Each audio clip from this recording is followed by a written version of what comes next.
پہلی بات یہ کہ جس شخص کا ہم نے کلمہ پڑھا خاتم الانبیاء حضرت محمد مصطفیٰ صلی اللہ علیہ وسلم ہے، جس شخص کا ہم نے کلمہ پڑھا ان کا نام حضرت محمد صلی اللہ علیہ وسلم ہے۔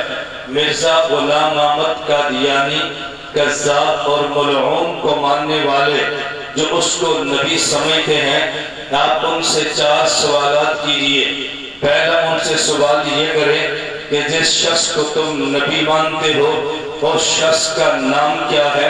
دوسرا سوال یہ کریں جس کو تم نبی مانتے ہو اس شخص کی وحی کی زبان کیا ہے؟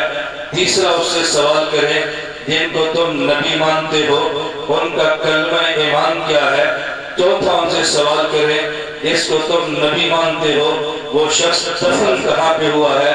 یہ 4 سوال کریں، مسئلہ سمجھانا آسان ہوگا۔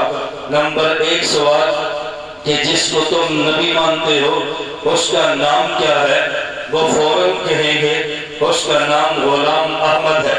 آپ انہیں یہ بات کہہ سکتے ہو اگر اس کا نام غلام احمد ہے یہ نبی نہیں ہے، اگر یہ نبی ہوتا اس کا نام غلام احمد نہ ہوتا، اس کا نام غلام احمد ہونا اس بات کی دلیل ہے یہ نبی نہیں ہے۔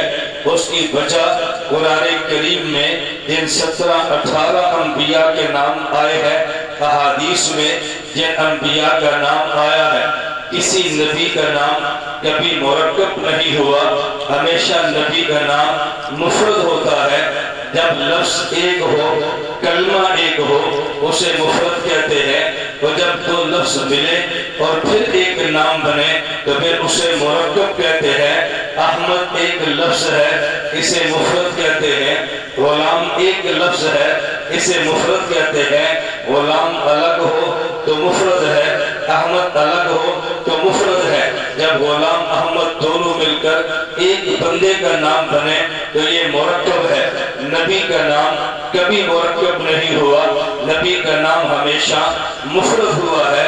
اگر یہ نبی ہوتا اس کا نام مرکب نہ ہوتا بلکہ اس کا نام مفرد ہوتا، اس کے نام کا مرکب ہونا اس بات کی دلیل ہے کہ یہ شخص نبی ہرگز نبی ہے۔